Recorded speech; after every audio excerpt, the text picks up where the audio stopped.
Hey everybody, this is Mike with the One Stop Co-op Shop, and today I'm doing a play and review of Sammu-ramat, a solo and cooperative historical war game, and disclaimer that I got a review copy of this one. And if you like the content on the One Stop Co-op Shop, consider supporting us through Patreon. You get early access to our videos and exclusive videos every month you can't see anywhere else. You can also listen to our weekly podcast for reviews and design discussions, or join the conversation and say hi on our Discord. So as I said, Sammu-ramat is a historical war game about the queen of the Assyrian Empire. It's a bit of a crisis management game, it's a bit of a war game, and it has a really interesting character activation system that I'll be showing you. But let's go over some basics first. So you've got these locations on the board, which are the circles, connected by paths, these little red places that show what's adjacent to each other. And most of them are divided up into larger areas.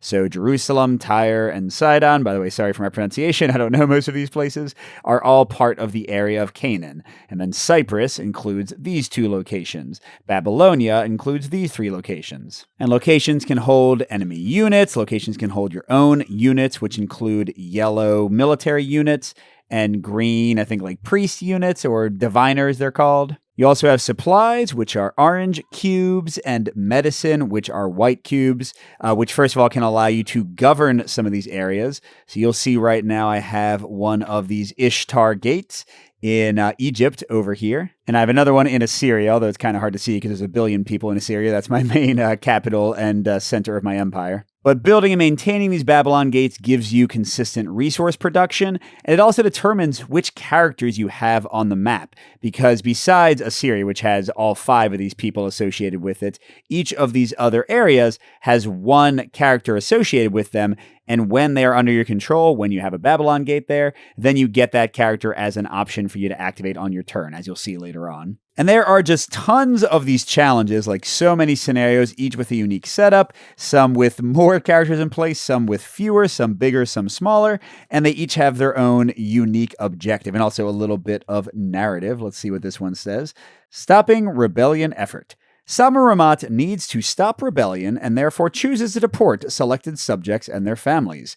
By ordering deportation instead of execution, Sammu-ramat displays mercy while at the same time eliminating political threats. And my objective here is to, at the end of the month, have at least 3 medicine and 1 military unit, that's the yellow, in 3 areas. That is, let's see, Babylonia, Phrygia, and Canaan, the 3 directly next to Assyria. Additionally, each challenge has a monthly effect. There's going to be a lot of randomized things. You'll see like these randomized event cards, but we're going to consistently get just a ton of enemy soldiers. That's the little red spear-holding dude symbol there. A ton of enemy soldiers coming after us. And we have to win before Sammu-ramat gets assassinated, before Assyria falls to the enemies, or before the event cards run out. In solo, we have 7 event cards, but at other player counts, you would get fewer or more rounds. Each of these corresponds to 1 round. And each round, we're going to get to take some actions. The event card's going to cause negative or positive things to happen. You'll see how all that goes. And I mentioned these different characters that you have in play. These are advisors and then Sammu-ramat herself. And as you'll see, the activation system is really cool because how it works is each player gets to activate 1 character each round. In a multiplayer game, each player would have one of these on their personal side, which means only they could activate them, but they would have more powerful abilities when doing so. But then the other characters are shared, and in solo, you share all of the characters. And you get to activate 3 of them around, each of them taking 2 actions. And they also have these resources on them that are going to allow them to play these cards that you get in your hand, or to take special actions on their player card. Yeah, there's a lot going on, but let's just get into it and kind of explain as we go. All right, so let's go through the sequence of play and walk through the first of 7 rounds. So we have the new month phase where we do a spread and event. So we're going to spread certain tokens on the board, unrest and plague, and then resolve an event card. And then we skip this for the first round, but then we would have enemies advance and attack. We'd have the monthly challenge effects resolve. And then we would get new cards and get more taxes, but we're not doing any of that right now except for spread and event. Then we get to do our actions, in my case, activating 3 advisors and taking 2 actions with each of them. And then we check if some things are going on, if our resources are out of whack or anything. Then we do it all over again. So first we have spreading, and that means that plague and unrest will spread through their areas if they're in one location. So because of the setup for this challenge, Jerusalem starts in unrest, and so does Gordium. And unfortunately that means, right at the beginning of the round, boop, boop, all of these places are now in unrest. But to get rid of unrest, all you have to do is bring 3 military strength, which would be 2 of these yellow soldiers and potentially 1 defense from one of your advisors, into the capital of that area. And when you get enough military to cancel the unrest in the capital, it pacifies the entire region. So I should be able to theoretically take care of Jerusalem pretty quickly. Now, there's no inherent negative to having the unrest, except that it means you can't walk through unless you have enough military to clear it, so it does block up your movement. And then if any enemies are in there and you try to fight them, they count as double their strength, so like 2 enemy soldiers would count as 4. But it does matter a lot in Canaan, because that's one of the 3 areas, and Phrygia is too, great, where I need to get 3 medicine, 1 military to win the scenario. Because you can win early, you don't have to play out the entire 7 rounds. Okay, so that was spread. Now we flip our first event. Let's see what's going on with this. So this one is Phrygian smugglers. So in the upper left there, it shows in which region this is affecting. And here it is Phrygia, unfortunately. And then the next effect says that we are losing 2 supplies there, 2 of the orange cubes. We have none in Phrygia. See, it's just rebellion and nothing else. So whenever you're supposed to lose something you don't have enough, instead you add the negative token into this little bag that you'll be drawing through randomly. In this case, I'm adding 2 public unrest in there. We also started with some tokens in here. And the next icon here is to draw a token from the bag. And probably not too surprisingly, it is one of the unrests. So that would go into Phrygia, the same location, the same area that was already drawn on the event card. But I think that extra unrest doesn't do anything. So I think it was actually good for us. It just kind of wasted the token. But then we do have an ongoing effect, and sometimes positive, sometimes negative. These events run the gamut. It says the Queen's Road to or from Phrygia can't be used this month. Okay, that shouldn't be too bad. The Queen's Road is this thicker yellow line that's going kind of from the northwest to the southeast. And as a move, one of my advisors can move all the way along that as far as they want to go for a single action, unless they would run into these negative tokens or run into enemy soldiers or that kind of stuff. But yeah, so right now I cannot go in. I'll come back here, people. Right now I cannot go into or out of Phrygia using the Queen's Road. But I was thinking I might pacify Jerusalem and kind of shore up my defenses anyway and start building up some medicine, so not a big deal. Okay, so now I go to the action phase. Again, in solo, I'm going to activate 3 of my advisors, these 6 of them. These 5 would pretty much always be in the game because they're the Assyrian ones, but here Amunet is only in the game because I have one of those Ishtar gates in Egypt. And I pick all 3 I'm going to activate, and each of them is going to get 2 actions. Now let's look at them for a moment because they each have 2 abilities going on. For Sammu-ramat, she has 2 that have an A next to them. That means that it costs one of your 2 actions to use them. So she can play an Asher card that's in my hand. I have 5 of them, ignoring its cost, or pay 3 goods to draw 2 cards. And then her really big thing that is like my best military move in the game, she can have 1 or 2 armies, which is groups of either green priest units or yellow military units, move or attack taking 1 to 2 steps. So she can double move 2 armies for a single action. She just has the power to mobilize the military, I guess. Pretty awesome. But all the rest of these heroes, all the rest of these advisors have an ongoing ability. So Dinah, for example, who is Sammu-ramat's bodyguard, counts as 1 defense. That means that she makes it a little bit harder for enemies to come in and attack us. Also makes it easier for us to quell one of those uprisings. She can also cancel an assassination token if she's with Sammu-ramat. So if I leave them together, she can stop Sammu-ramat from getting assassinated, because these assassin tokens can come in a lot of different ways, especially if Sammu-ramat goes outside of Assyria and just kind of wanders the empire. And if she ever gets 3 of the assassination tokens at one time, she'd be dead. But Dinah can also pay 3 goods. Those are these little tokens that are on top of her. She starts out with 3, I guess that's tapestries, and she can get more. And she can turn a priest unit, a green, into a military unit, which is decently good if I just have way too many green units, which I do not right now. Wardia is my main spy. They also have 1 defense. They can move through locations with enemies without triggering an attack. And when they move, they can move up to 2 spaces, which is pretty dang good. Besame is the chief of my army. They also count as 1 defense. And I can discard an Asher card and pay 3 goods from them to gain 2 military units in Besame's current location. That is the most consistent, most awesome way for me to quickly get more military down to fight off people, because you'll see very quickly how important military is. Yonan is my main healer. He counts as a heart. He counts as a medicine, so he could be one of the 3 I need in those 3 areas to win this scenario. And he can let me draw more cards, kind of like Sammu-ramat's ability. but not too impressive otherwise. And then Amunet over in Egypt, because she is all the way over there. She is not near my other characters, and she's blocked off by the rebellion in Jerusalem anyway. She makes priests in her area count as having defense. So she can defend with the green units and not just the yellow ones. Makes her a little bit of a tougher nut to crack. And she can discard an Asher card and pay 2 goods to place a priest I'm calling them priests. What are they actually called? Diviners. She can place a diviner in her current location or an adjacent location. And remember, then it'll count as a military defender for her. So lots of cool stuff going on there. And I mentioned these Asher cards. In solo, you start with 5. In a multiplayer, you would each have 3. So they have a cost to play them in the upper right. And it is one of the character's actions to do that. So this one is 3 gold. So if I had activated Amunet as one of her actions, she could spend all 3 of her gold to play this. Then they have special abilities. Like this one would let me put out 2 of those diviner priests. Or if I played it in a specific region, that's Elam, then I would get 3 of them. And that's how a lot of these are. The most important one I want to call out is this one, Seltum. It says if I spend, I think this is 2 copper, that I can gain 1 medicine, or if I play it in, that's Canaan. That's where Jerusalem is. Then I would get 2 medicine. Remember, I need 3 medicine in each of these areas. And medicine is very hard to come by. Basically, only cards and Yonan's automatic ability can create medicine. Whereas for orange, the supplies, those you can create just by taking an action and spending 2 of your resources on your card to trade for it.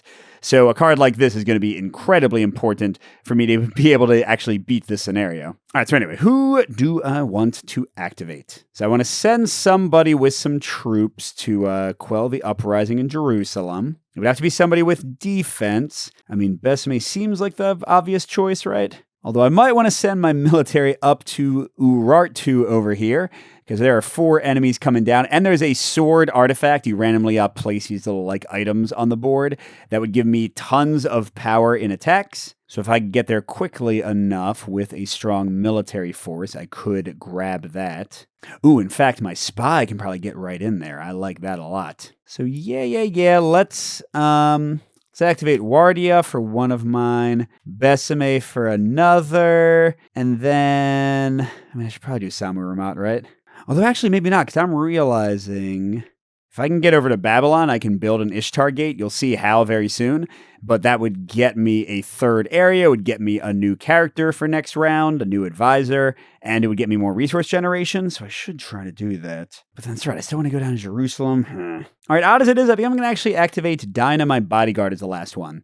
And I get to pick whatever order I want to do them in, but I do have to activate one at a time. Let's go over what our action options are. So we can use the special character action. We can move 1 step, carrying up to 2 Empire tokens. That includes any of the stuff on this little board here, my military units and my diviner priest units, my orange supplies, and the white medicine I need to win. So you can carry 2 things when you move. I can play an Asher card if I pay its cost. I can, as I mentioned, barter to change 2 goods into a supply or vice versa. Or I can pick up a technology marker if I share a space with it. And that's actually what I'm going to do with Wardia here. Oh, wait, maybe it's not.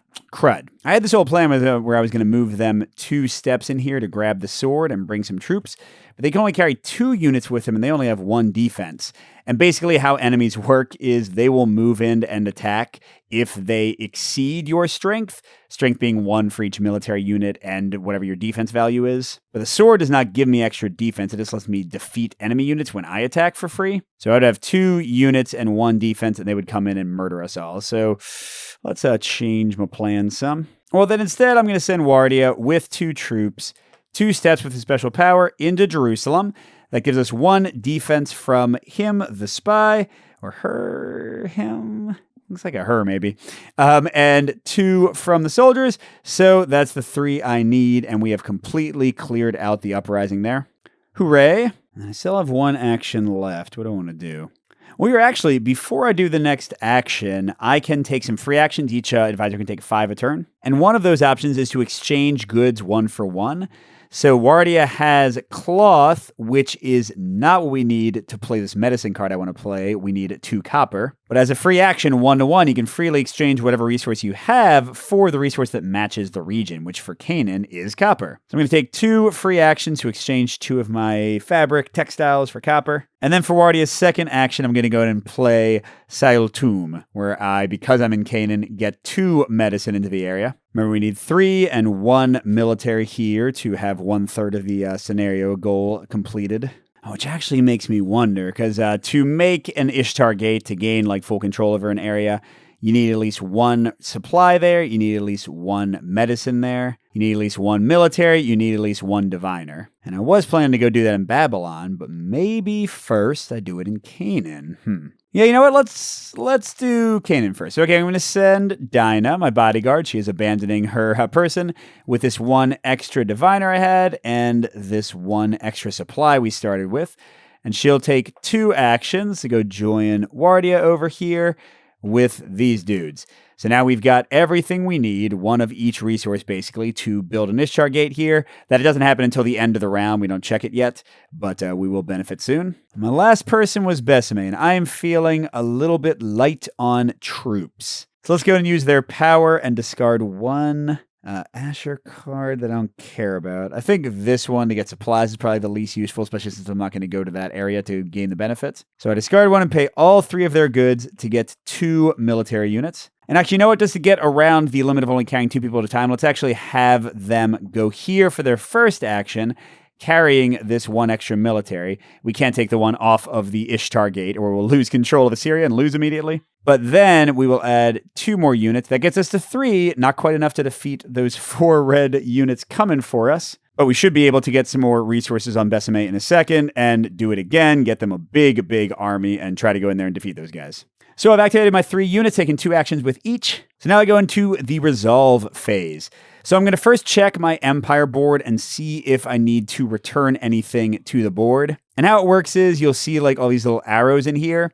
So basically to have this many things on the board, 11 or more for most of them, you need to have at least 6 in something else. So if I don't have at least 6 supplies, I can't have 11 units on the board. Right now I have 10. This kind of keeps track of how many are on the board, whichever number is revealed.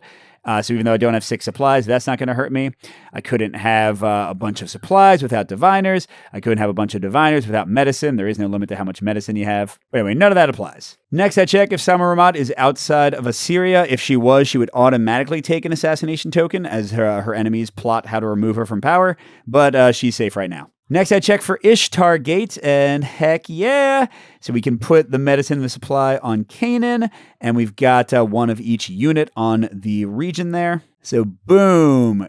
We got another Ishtar Gate. And that means I get to bring in Canaan's character, the Ithobal, the merchant. They can do barter actions for free. That's where you trade 2 goods for a supply or vice versa. And they have the power to discard an Asher card and pay 2 goods to place 2 supplies in their area. And they start out with 3 of their basic supply for the region, copper. And they pop into Jerusalem, hanging out with my other people. Although, you know, I can still only activate 3 advisors around, so having 1 more just gives me options, doesn't automatically make things go my way or give me more actions to do. Okay, then finally we check if we win or lose, and no, we don't have 3 medicine in any of the 3 areas, or 1 military unit in each of them.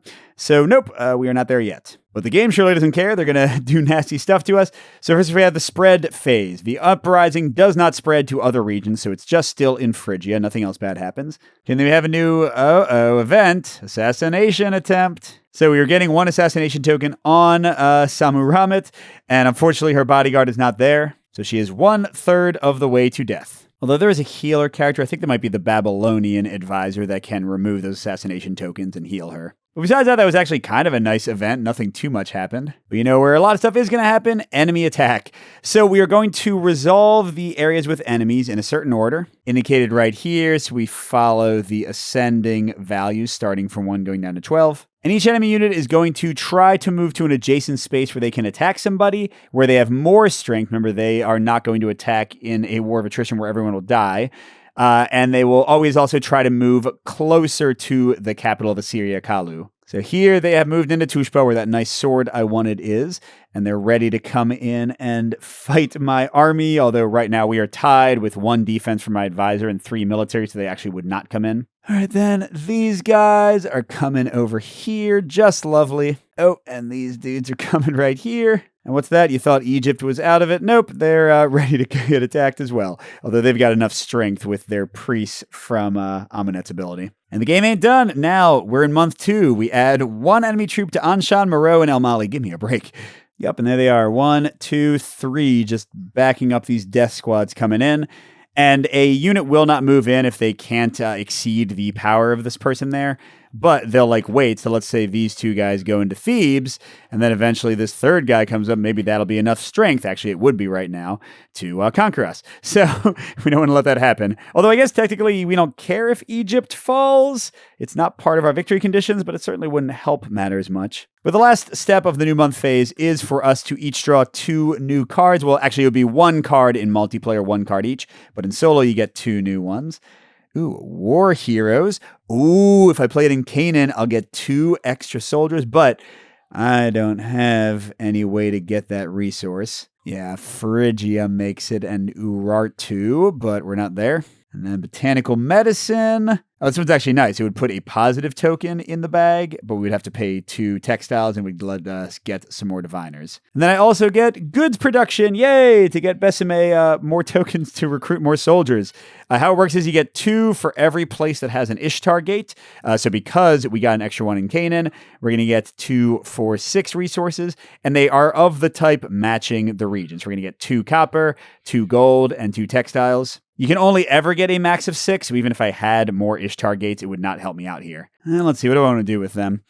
I definitely, I think I just want to give them all to Besame for now, to maybe not use their power twice, but at least use it once. Okay, and with that, we are ready to go. Definitely going to activate my army. I want to defeat that giant force and get that sword, I think. And then I think I might send my healer to get Babylon to have an Ishtar gate. And then I might, I usually activate Sammu-ramat, but I might actually activate Wardia just to get really high movement. I see a nice item I might want to run in and grab. We'll try it out. Anyway, let's do Besame first. I am going to go ahead. I think I'll get rid of these 3. So my first action, I will do that. Oh, I need to discard a card. What do I probably not need? I don't think I need more of the priests. That'll give me 2 units, which temporarily takes me above the amount I can hold. That's only checked at the end of the round. Then for my second action, let's do a military action. Y'all haven't seen this yet. So it's really simple. It's just a 1-for-1. So 4 of my guys die, 4 of their guys die, and we're done. Then any remaining soldiers move in, and I'm actually going to move my guy in as well, because I want to, as an action, pick up that sword, which every time I attack lets me defeat one of their enemy units for free, which will save my troops, which is pretty amazing, as you can imagine. Although technically for this scenario, I don't have to defeat the military, but also I think you can see that having all these enemies around is kind of an existential crisis. Oh my god, speaking of crisis, what am I going to do? Those 2 guys are going to come into Arbella next turn and try to murder me. Oh no. Well, I guess, neither of these people is a friggin' soldier. Okay, we'll figure it out. Maybe we can get Wardia back there or something. Speaking of Wardia, 2 actions. I'm going to go 1, 2, and then pick up this shield. Is this a waste of a turn? Yeah, you know what? I don't think I can afford to do that anymore now that I see that we're going to get attacked. The shield would give me an extra defense, whoever's holding it. So Wardia would have had 2 defense automatically, which is pretty dang good. Well, here instead, let's go ahead and send Yonan. I'm going to use my first action to take the special road right to Babylon for 1 action. And I'm going to carry the extra medicine that started out in Assyria. Then for his second action, he's got 3 textiles. I'm going to spend 2 of them to play Babylonian mathematics. So I would gain 1 supply or 3 if I'm in Babylon, and I am, which is going to allow me, with the military and diviner already there, to get another Ishtar gate here and really expand my options. And then I also have some extra supplies to bring around if I need to, although medicine is what I need. And so far I've not drawn any other cards that give it to me. So I just don't have enough medicine to go around yet. All right, so all that's left is Wardia. What do I want to do now? See, part of my thought behind getting him the shield was to sneak over into Phrygia and free it from the uprising, because with the shield, that would give him 2 defense, or her, the spy, whatever their gender is, 2 defense instead of 1, plus they could bring this 1 troop with them, and that would be sufficient to clear out the uprising. Otherwise, they have to get another unit. Well, actually, you know what, then? Instead of activating Wardia, I'm just going to activate Sammu-ramat. And although it's kind of wasteful, what the hey?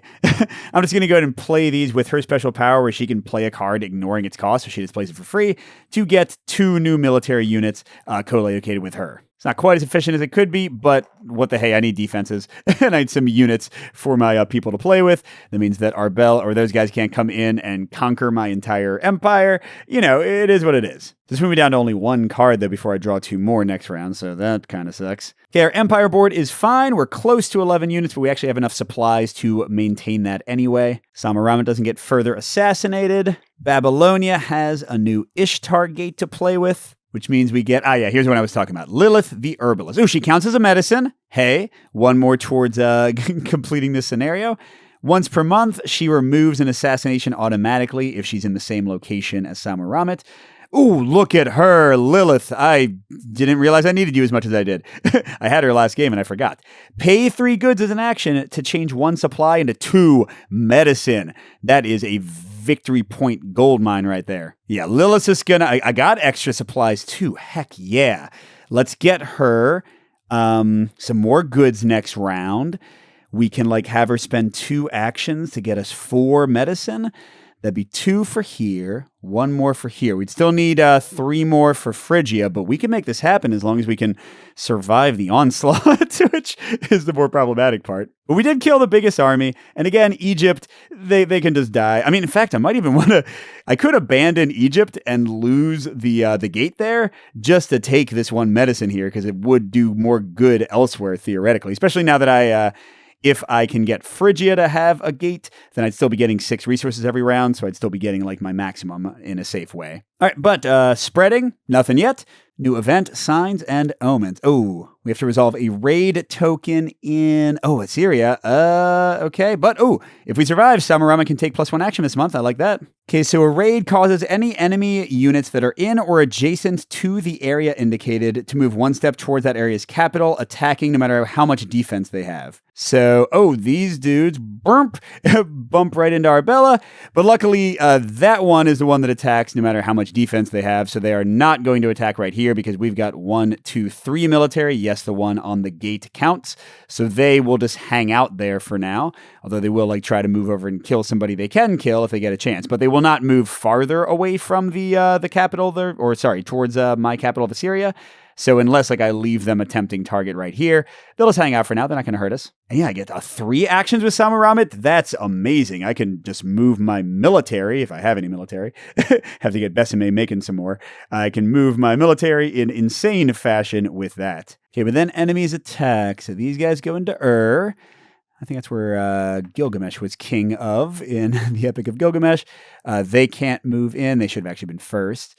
This dude, they want to go towards 1, 2, 3, 4, 5. I think it's got to be the fastest, right? 1, 2, 3, 4, 5, 6. Yep. So they go into Gordium, which is going to make getting rid of that uprising a little more problematic. And then, Egypt. I mean, they're actually, again, fine for the foreseeable future because 3 people can't defeat them as long as Amenet stays there with the green unit. But I might just abandon it because we need to focus on the center of the empire a bit more. Okay, and then what annoyance do you have? 2 in Anshan. Oh, and they're going to do that again in month 4? Oh, crud. Oh, my gosh. This place already couldn't stand against the 3 guys who are going to be there, but 5 and then 7? Okay, that's a bit of a conundrum. I really need, to get Besame down there because they can actually recruit units regularly. I guess once they get to Nineveh, they can just teleport straight there with a second action following the road. Oh, but they can't as long as those guys are there. Grrr. Although if Besame just makes a bunch of units, Sammu-ramat can use her Ordering of Armies special action to get a ton of units down there. Yeah, that might be the way to go. We can focus on Gordium later. We got to protect Babylonia because I've now gotten my, medicine super source over there. If we can protect Babylonia long enough, then we can head back over to Gordium. Now, what insanity they're going to do after? They're going to start putting extra people in Bastam. Where's that? Oh, back up here.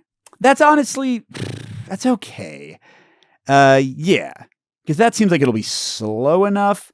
So if I can shore up Babylonia, produce my medicine, get over to Phrygia.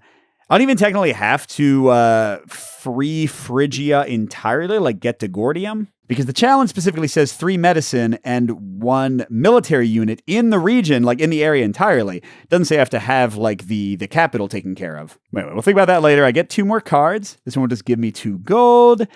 And this one, oh, okay, would get me more medicine, although that seems less impressive now that I have my healer lady. I think, honestly, a lot of that will just be used for Besame to get me more soldiers, so that Sammu-ramat can use them as needed. Although the big weakness of Sammu-ramat's soldier moving is that when she sends soldiers with her special action, they have to actually take all the steps. Whereas if a character moves with up to 2 soldiers, they can bring them along the road. They can fast track them to where they need to go. So worth considering. But anyway, I'm getting 6 more resources. And for the moment, I'm just putting all of them on Lilith because I want that medicine. And we obviously need to activate Sammu-ramat because she gets 3 actions this turn.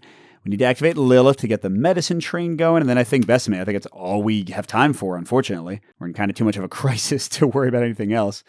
Oh, actually, you know what? Hold on. I do want 3 of those on Besame because I'm going to activate them and double use their special action to get 4 more units. And I'm going to discard both of the non-medicine cards, just in case I want to use the other one. And now it's time for some war, baby. Let's do this. I'm going to activate Sammu-ramat, and for 1 action, she can do this over and over. She can pick 1 or 2 armies. She picks them simultaneously, and each of them moves or attacks, taking 1 and 2 steps. So they can even attack, because basically attacking is just moving into the space. So they can attack from 2 away. So first, let's just kill these guys, so they're not going to bother us anymore. And we'll move the big boy army over here. 1, 2 to there, because we got to get it all the way down. Although actually, would it make more sense to go 1, 2 and free Gordium and kill that one guy? But then we're going to get with 2 more actions. 1, 2, 1, 2. No, that wouldn't be good. Okay, they'd be too far out of position. Never mind. We'll figure out Gordium later. Okay, so that was 1. No, my Ishtar Gate. Okay, action 2. We'll do this army again to get to Opus. And I can pick another one. Wait, how about this single guy in Jerusalem goes up to Damascus to meet up with them, maybe? Okay, and then her last action will be to move these guys. Let's actually just go ahead and attack and kill those 2 guys. Set up a nice blockade in for the moment. And then, sure, this guy can join them. They can recruit some more and then go attack, although I guess that's kind of actually, let's leave them in Damascus. I don't know. Because they really need to recruit 2 with their action once they go in there. All right, then finally, Lilith is going to spend both her actions and all 6 of these goods to turn these 2 extra supplies into so many extra medicines. All right, so we need to leave 3 here. We need to get 1 over there. How much more do we need? So 1 there, 3 there. We need 2 more for there. So she needs to do her special action once more, and then we need to use... Oh, the road's going to take us straight there. We're going to win soon, I think. This is actually a faster scenario than some of the other ones I've played. But one of the main ways to play the game is to do a campaign where you start out with a letter A challenge, then a letter B, then a letter C, then a letter D, and you kind of keep on keeping where your empire was currently set up as you deal with the next one. So a fun way to kind of vary things up. All right, how are we doing on this? Fine. We don't have too many troops. Yeah, we don't have too many anything. Sammu-ramat is all alone, but she's not getting assassinated yet. And we don't get any new Ishtar Gates. All right, no spread. How bad is the event going to be? Elam attacks. Add to... Oh, man, where is... Oh, God. Whenever you add new units to a region, they always go in the furthest place from your capital. I think I can win fast enough, though, that they might not matter, but that's a lot of bad guys. And then we're also drawing from the bag. Oh, we got a plague? I think the fact that we have... Because you need 3 medicine to get rid of a plague, and we actually have, 5. Oh, I forgot we had extra medicine. Because Lilith counts as a heart, and so does Yonan. So we actually already have enough to win. We can win this turn. But yeah, I need to check if this... Because this gets rid of all your medicine, but I think if you have 3, you just cure it. Let me see. Yes, fantastic. I confirmed that does literally nothing. Oh my gosh, stop falling over, people. So this was, a very generally nice card. Yes, we got a lot of bad enemies coming, but I think we're going to win in a second. But our challenge card for month 4 is adding a few more guys. That actually happens after. So first, these guys choose not to attack, but then they get a lot of buddies who definitely would like to attack. Then we add 2 people over here. They can't attack Egypt yet, but they get some more friends, although it's still not enough with her bonus. And Rando Dude over here comes in. Actually, that might be a problem. Yeah, I'm realizing maybe I should have moved this troop up there, because even with his 2, it might not be enough. Oh, unless he picks up a sword. Yeah. Oh, that's too many actions. Crud. We'll figure it out. Again, 2 more cards. Oh, this is one of the little artifacts you can pick up, but you can also just play it as a card. So the wheel lets you draw a free card whenever you consult, whenever you activate that advisor. And some more priests, okay. And a bunch more resources. I should only need 3 on them, or maybe I get 6. Yeah, actually, let's do 6, because I can definitely win if I have way too many troops. Then let's activate the same people, Lilith and Besame and Sammu-ramat.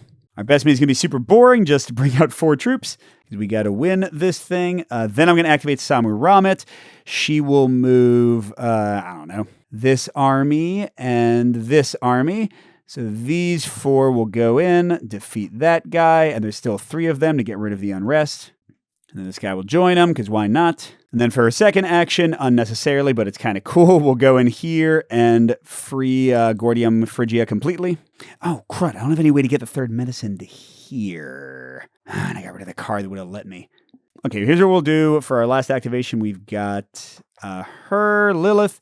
So she's going to take 3 medicine, because my cleric healer guy here counts as 1 heart, so that gets us the 3 we need there. She's going to follow the road into Ankara, and then she can just drop it off. It counts as being in the area. So that was 1, and then 2, she'll go to Damascus. If we get to survive next round, then she can go into Jerusalem and get the final medicine, or she'll count as the final medicine, because we have at least 1 soldier in each of them. Good to go. Ooh, except not quite good to go. I need to get rid of 3 units. Okay, we'll just take them out of Phrygia. That area is doing fine now, because we went over. We did not have the 6 supply necessary since we turned it into medicine. All right, here we go. We just got to survive this event, survive some attacks. Oh, what? So Egypt loses 1 medicine, which is fine. It is going to lose its Ishtar Gate.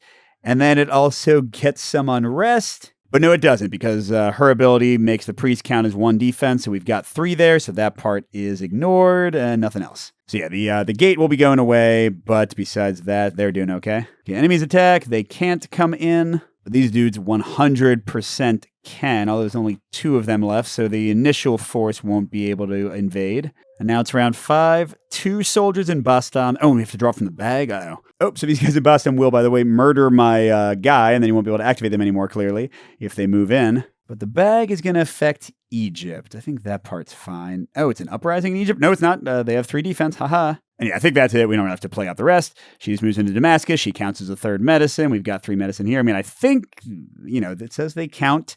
Yeah, they count as medicine, right? That should fulfill the requirement. So yay, we have, we are about to lose this gate because they don't have any medicine there anymore. So this would have gone away, and we wouldn't have Egypt in control, which means she wouldn't be with us anymore. It wouldn't be an entirely nice situation, but we still win the challenge. Of course, if it was in a campaign, we'd have some headaches to go on with tons of troops and everything. So what do I think of Sammu-ramat? Let's go into some review thoughts. So first of all, I have to praise the variety in these event cards. So many different things that can happen in so many different places. And yeah, no game is going to be the same. No amount of crises are going to be the same. Sometimes it'll strain your military more. Sometimes it'll strain your infrastructure with plagues and such. And then when you combine that with the crazy number of challenges, like how did they create this many scenarios with different victory points? I mean, some of the goals are somewhat similar, like some of them are just military focused or medicine focused or other things. But yes, just insane variety in how the game will play out. Now, the big caveat to that is that, as you noticed, some event cards are just totally nasty. Some of them are kind of medium, and some of them, like this, are just literally great. Like, look, free supply, free positive token. You can teleport a character there. Like not that many of them. Most of them are negative. Well, actually, it might be more 50-50. But anyway, yeah, so there is a lot of inherent swinginess in how these event cards come out. If you get a lot of the positive ones, you're going to have an easier game. If you get a lot of the negative ones, you're going to have a harder game. I think it tends to balance out, but yes, certainly it can make the game varied, but can also make the game feel a little bit out of control sometimes. Another big positive for me is this character activation, these advisors. I think it's especially interesting in multiplayer, where some of you will have your own special person that only you can use, and their abilities do get boosted, like they're even more powerful when you activate them, and depending on player count, you'll even get more actions if you use them, so it kind of pushes you to use your main person. But you can also put out fires in places by activating these other characters. It reminds me a little bit of something like Dawn of Zeds, actually, the State of Siege war game, where you have like all these units on the board and you can kind of decide how to use your actions with them, except with a bit more ownership. Now, solo, of course, does kind of its own thing, although you could just play multi-handed rules and it would work about the same. Now, some people might not love this. It does feel like you are kind of spread out and your main character is not as much your character, especially in solo where you don't really have a main character, except I guess for Sammu-ramat herself. But at the same time, I think it greatly increases the variety game to game. You saw that you'll have different people in play based on which areas you control, and also you can lose them if you aren't careful or aren't keeping control of your empire. Now, based on the challenge, as you saw here, I do find that I'm using some characters consistently and others not at all, so a lot of them will just kind of sit and twiddle their thumbs and contribute nothing to the game. But, again, that's part of the variety in that sometimes the challenge is going to need certain characters and other times it won't. So, yeah, I think it's a little bit of a mixed bag, but mostly I like this system. I think it gives you nice tactical and strategic decisions, whether you're playing solo or multiplayer. Then the actual board movement itself, I think it's pretty interesting, mainly because of the restriction on how many of these items you can bring with you when you move your characters, and especially when you're in the southwest of the Empire where you don't have the roads to help things, like all of your movement becomes way more restricted. It never feels like you have enough actions, it never feels like you can quite get all the things you want where you want them to be. Now, this is very much, in many ways, a crisis management game where you're trying to put out the fires of enemies and trying to move things around and deal with plague and deal with uprisings. But if you like crisis management games, or if you just like logistical puzzles, because again, you have so many limitations on what you bring where, I didn't even get any of the items that let you carry extra things, like with, oh wait, crud, did I cheat and bring too much medicine when I could have only carried 2? Yeah, I definitely did. So I would not have won when I did. But yeah, there's cool choices there, limitations, working around them, that kind of good stuff. Also, the cards give you interesting options. I think they are more interesting in multiplayer, where you each have your hand of cards and you can't all activate Sammu-ramat each round to get her free playing of cards without having to pay the cost. I think it's a little bit less interesting in solo because, I don't know, at least in my experience, I'm using so many of them to use character abilities to get other resources and not really playing the card for itself. Yeah, pretty cool idea. And finally, there is the campaign mode. Is this something I would want to play? Not really. I actually still haven't played it, so I can't give you an informed decision or opinion on it. But I do love the idea that things will kind of ebb and flow in different ways. The only concern I kind of have for it, and I think I saw some comments online that sort of bore this out, is that sometimes you might end a scenario in a really bad situation, and then you completely die when you go into the next one in the campaign, or you might end in a really dominant situation because things went your way, and then that might just kind of snowball the other way. I'm not 100% sure if that would happen because, again, I haven't played it, but those are sort of the concerns I have with that mode if you did dig into it. But anyway, that is Sammu-ramat. If you like history, if you like war games, if you like logistical puzzles, crisis management, interesting tactical action puzzles, I think this one could be for you.